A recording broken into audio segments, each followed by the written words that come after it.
has all led us here to this great city of Baltimore. Ladies and gentlemen, from Baltimore, Maryland, let's get ready to rumble! Oh, we are! If there's anybody that's a big star in Baltimore, it's you. In Baltimore, whether you like it or not, you better learn to live with it, because I'm the best there is. Is tonight as Championship Wrestling returns to Baltimore at the Baltimore Civic Center tonight. And I have picked Baltimore out to be the place where this war is going to come to an end, because they got a lot of nice, fine hospitals there. You know it, I know it, and Baltimore is. It's the Night of Champions in Baltimore, Maryland at the Civic Center. Hello, wrestling fans, and welcome to Wrestle-Rama Radio. Today, we are taking a special look back at July of 1989 pro wrestling in Baltimore, when the Baltimore Arena sold over 26,000 tickets to two wrestling events a week apart, July of 1989. Before we get into that, I do want to encourage everybody to check us out online, wrestlorama.com. We got a ton of results, pictures, podcasts up there for you, wrestlorama.com. You can also check out our social media sites from the website. We're on Facebook, Twitter, Instagram. Everything is at Wrestle-Rama. Again, that's wrestlorama.com, RASSLERAMA, wrestlorama.com. And again, find us on Facebook, Twitter, Instagram at Wrestle-Rama. Pretty excited about today's episode. Going back to the glory days of my youth as a wrestling fan. And I'll tell you what, sometimes people ask, who has it better as a wrestling fan? Current fans, fans coming along now watching today's product, or fans from back in the day, the 70s, the 80s. I always believe that the feeling of wrestling was better back in the 70s and 80s. I started with only having 1 hour a week of wrestling on TV, and this was before VCRs even.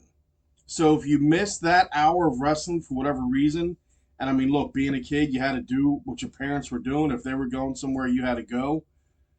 So sometimes Saturdays at 4 o'clock, I wasn't at a TV, unfortunately, and I missed that episode, and I was just out of luck. I would have to see some of my wrestling buddies at school on Monday and hope they would catch me up, and hopefully they didn't shoot like a big angle or have a big match or anything. But yeah, I only started with 1 hour a week of wrestling on TV, Saturdays at 4 o'clock. Then it grew to 2 hours, and that was only because a Washington, D.C. channel, Channel 20, you could pick it up in Baltimore if you had a good TV. My parents, unfortunately, we did not have a good TV, but my grandmother, one of my grandmothers did. She was a huge wrestling fan. She's the one that got me into wrestling as a kid. So a lot of times, early Saturday morning, that came on at 11 a.m., I'd be over at her house watching wrestling on Channel 20. Then it eventually grew to 3 hours when local TV, WNUV TV Channel 54, started airing Georgia Championship Wrestling and later Crockett Promotions. Then along came a DC Channel 50. That was another channel to where you needed a good TV. This was before cable. I grew up in the city. We didn't have cable until late on. So you would have to have a good TV with good reception. And Channel 50 out of DC would air Mid-South, UWF. And then they ran World Class briefly, I remember seeing on Channel 50. Then Channel 45 picked up Mid-South. I remember that came on at 3 o'clock. And then WWF would come on at 4 o'clock. And then my paternal grandmother would occasionally take me to her house on the weekends, since she did have cable, and I would watch TBS, WWF on USA, Florida on the Financial News Network. It was really weird seeing that. Some of it might be on YouTube, but it's Florida wrestling. This was probably like 85, 86, 87. I remember for sure Lex Luger, the Shock Troops, Barry Windham, So I'm thinking maybe around 86. But anyway, it was a financial news channel that broadcast Florida Championship Wrestling. So at the bottom, you know how you would have like a ticker, maybe you see on sports, these are the scores. The Financial News Network would show like stock reports on the bottom ticker while you're watching wrestling. But hey, if it was on, I would watch it, man. And we had tons of wrestling magazines. Tuesdays were always magazine day. That's when the new magazines came out. Inside Wrestling, The Wrestler, Pro Wrestling Illustrated, Sports Review Wrestling were some of my favorites. Anytime I would go to a corner store, supermarket, pharmacy, etc. with an adult, I would find out where the magazine stand was and spend my time there. And later, as I became a teen, I would scope out the magazine stands and just read the magazines. There weren't computers or cell phones back then, so if you didn't talk to your buddy about the weekend wrestling happenings on the phone, Monday morning at school was spent catching up on everything. And fans now can see video from events around the world as it happens on their phone. Just yesterday, I'm watching WWF in Mexico on my phone. Stephanie Vaquer, Tiffany Stratton trying to cash in the Money in the Bank. You can find those videos, by the way, and much more on our Facebook page. So any cool videos I come across, mainly retro stuff, on this day in history type of stuff. But any type of fan footage I see that I think is cool, I'll also throw up there on WrestleRama, our Facebook page. So be sure to check that out. But yeah, you can watch wrestling as it's happening on your phone right now, which I think is super cool. But there was nothing better, and I know it's going to sound weird, but spending a night at the wrestling show, taking your pictures on a camera with film, taking that film to the photo mat or to the pharmacy to get your photos developed. You got to wait 3 to 5 days, and then you go pick those photos up and you see some gems amongst the 20, or I think it was maybe 24 shots on a roll of film. This wasn't the days of the cell phone where you can just take countless photos. You had to make sure every photo counted back then. And I remember one time in particular, Monday morning at school after I got my pictures back from a Georgia Championship Wrestling show, and I had a classic photo of a bloody Tommy Rich from down the Civic Center, and that was definitely the talk of first period that morning. And again, like I said, don't get me wrong, fans of today, they have it awesome. You get to see amazing matches on free TV every single week. There's so much wrestling that you can afford to miss Collision or Rampage or SmackDown, because you're going to have Raw, you're going to have Dynamite. You can miss, or guess what? You have it on your DVR. You can watch it at your convenience. So I think fans of today have it awesome. And really, one of the best storylines in my lifetime as a fan, the whole Bloodline storyline, is currently going on. So you're getting some great, great stuff. You get instant access to whatever show results you want. You don't have to wait over a month for Pro Wrestling Illustrated to come out so you can see results of a show that happened in World Class last month. I often joke with the back in the day story of how $20 was all I needed for a night of wrestling at the Civic Center. Legit, it would cover my bus fare to and from the show, my ticket to the show, and I would either get a magazine at the Inner Harbor or give me a D-Dog and a soda at the show. Now seats in the same section where I used to sit at the Civic Center, seats in that same section are over $200 when Monday Night Raw comes to town next month. Crazy. And I looked it up. $20 in 1989 would be worth a little over $50 today.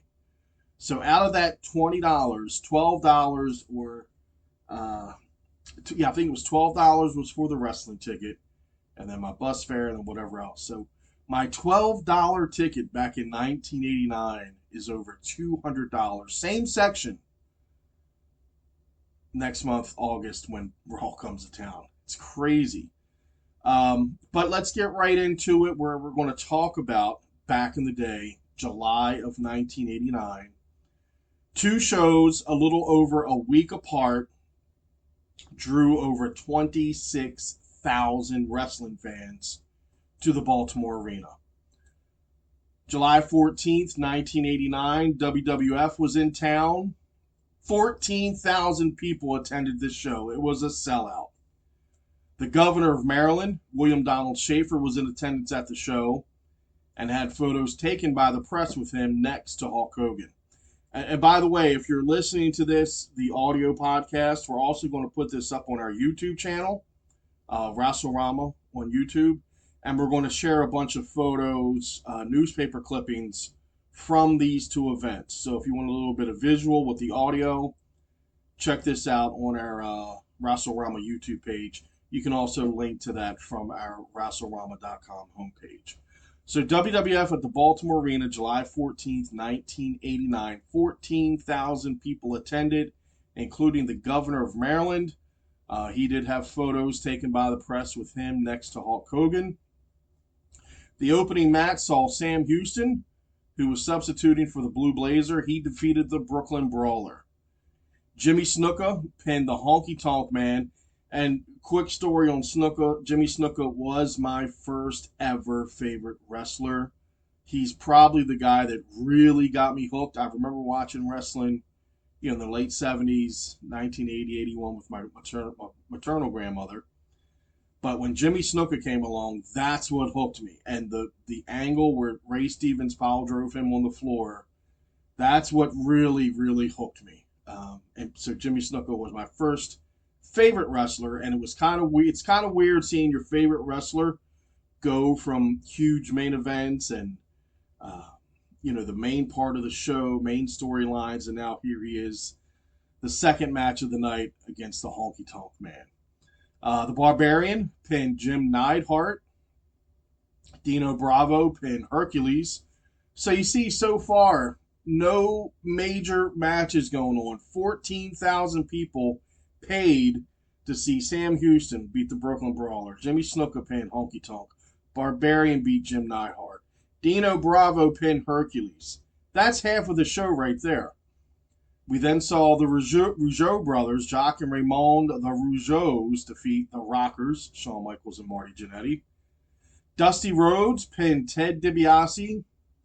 And in the main event, what I'm sure the majority of the 14,000 in attendance paid to see, we got WWF World Champion Hulk Hogan versus Macho Man Randy Savage, a rematch from that year's WrestleMania. Randy Savage did defeat Hulk Hogan via countout, so the fans did not go home happy that night. 14,000 people paid to see that card at the Baltimore Arena. 9 days later, July 23rd, 1989, Great American Bash 1989, 12,500 people paid. This was a sellout, and it was a sellout due to the setup, different setup for a pay-per-view than the WWF house show. So you notice two different attendance figures, both being announced as sellouts, but the lower amount for NWA was because of the pay-per-view setup. In pay-per-view bouts, they included an opening focused on the Baltimore area, featured Jim Ross and Bob Caudle on commentary, and had Gordon Solie conducting a backstage interview with Paul E. Dangerously. You know him today as Paul Heyman. And Gordon was interviewing Paul E. about his upcoming tuxedo match with Jim Cornette. Dangerously said he didn't care if he won, because he was out to hurt Cornette. Gordon Solie also conducted a backstage interview with Cornette about the match, and Gordon Solie interviewed Gary Hart and the Great Muta, talking about their upcoming bout against NWA TV champion Sting. Also had Gordon Solie backstage interview with Sting and Eddie Gilbert about Sting's match with Muta, and Gordon Solie did some interviews with Lex Luger, Ricky Steamboat. He did a backstage interview with Michael Hayes and Jimmy Garvin, who were the NWA Tag Team Champions at the time. And then we had a backstage interview with NWA World Champion Ric Flair about his upcoming match against Terry Funk. The opening match of the pay-per-view was Sid Vicious and Danny Spivey, the Skyscrapers, co-won a 2-ring $50,000 battle royal. Vicious won ring 1 by last eliminating Brian Pillman, and Spivey won ring 2 by last eliminating Steve Williams, following interference from Mike Rotunda. The winners of the 2 rings were supposed to wrestle in a one-on-one bout to determine the winner, but Teddy Long, who were their manager, said since his 2 men won, they would split the winner's purse. Other participants in this 2-ring battle royal were Rick and Scott Steiner, Terry Gordy, Kevin Sullivan, Eddie Gilbert, Ron Simmons, Ranger Ross, Bill Irwin, Brian Pillman, and Scott Hall. We then saw Brian Pillman pin Bill Irwin at 10 minutes, 18 seconds with a cross body block from ring 2 going into ring 1. Sid Vicious and Danny Spivey defeated Shane Douglas and Johnny Ace when Spivey pinned Ace with a spike powerbomb. And I'll tell you what, I remember this night, the Skyscrapers were over huge. Sid in particular was over like Rover to the Baltimore crowd. It was a huge, huge fan reaction for Sid and the Skyscrapers that night. Jim Cornette defeated Paul E. dangerously in a tuxedo match at around 6 minutes and 30 seconds after kicking Paul E.'s powder into his own face. Rick and Scott Steiner with Missy Hyatt defeated Kevin Sullivan and Mike Rotunda in a Texas Tornado match at 4 minutes and 42 seconds when Scott hit a crossbody block off the top onto Sullivan as Sullivan had Rick in the air, with both Steiners falling on Sullivan for the win. NWA TV champion Sting with Eddie Gilbert pinned the Great Muta, who had Gary Hart in his corner, with a back suplex into a bridge. After the bout, Sting was announced as the winner after referee Tommy Young made a 3 count, but the finish was disputed by original referee Nick Patrick, who said Muta had won. Moments later, as Young explained the situation to Sting and Gilbert, Muta and Hart left ringside in possession of the title belt. NWA U.S. champion Lex Luger defeated Ricky Steamboat by disqualification when Steamboat shoved down referee Tommy Young as Young attempted to grab a steel chair from the challenger, which Luger brought into the ring moments earlier. Prior to the bout, the challenger came to the ring with his wife, young son, and carrying a Komodo dragon. The match was to have been a no DQ, but prior to the bout, Luger said he wouldn't put the title on the line unless Steamboat dropped the stipulation, with NWA official Gary Juster and Steamboat eventually agreeing. After the match, Steamboat repeatedly hit Luger with a chair before chasing him backstage. The Road Warriors with Paul Ellering, Steve Williams, Bobby Eaton, and Stan Lane defeated NWA Tag Team Champions Michael Hayes and Jimmy Garvin, Terry Gordy, and the Samoan SWAT team in a War Games match at around the 22-minute mark when Garvin submitted to a hangman's neckbreaker by Road Warrior Hulk. After the bout, the heels closed the doors shut as Road Warrior Animal was assaulted inside the ring for several moments before Hulk made the save. NWA World Champion Ric Flair pinned Terry Funk at around the 17-minute mark by reversing an inside cradle after Funk avoided the figure 4. After the bout, Flair punched out Hart before the Great Muta sprayed green mist into Flair's eyes, with Muta and Funk double-teaming the champion and assaulting him with the title belt before Sting made the save for a bloody Flair. Just as Sting started to be double-teamed as well, Flair made a comeback, assaulted Funk around ringside, and threw Muta to the floor. Flair and Sting eventually brawled with Funk and Muta down the aisle. During the closing moments of the show, Ross announced the TV title had been held up as a result of the Sting-Muta match earlier in the card. So that's it. 2 shows within 9 days of each other, drawing over 26,000 fans to the Baltimore Arena. Pretty impressive. And I'll tell you, as a fan who went to both shows, not necessarily both shows drew the same fan. WWF had very specific fans, and the NWA had very specific fans.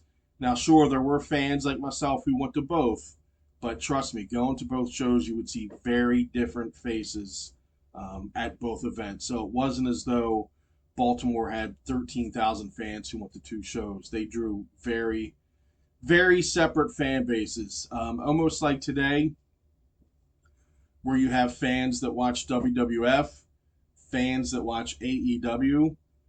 Some watch both, but most only pick one to watch. So that's what it was like back in the day with WWF and NWA.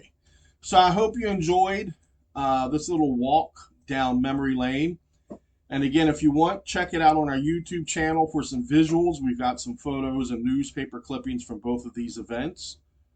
And again, check us out online, WrestleRama.com. Thank you so much for tuning in, guys. And until next time, take care and see ya.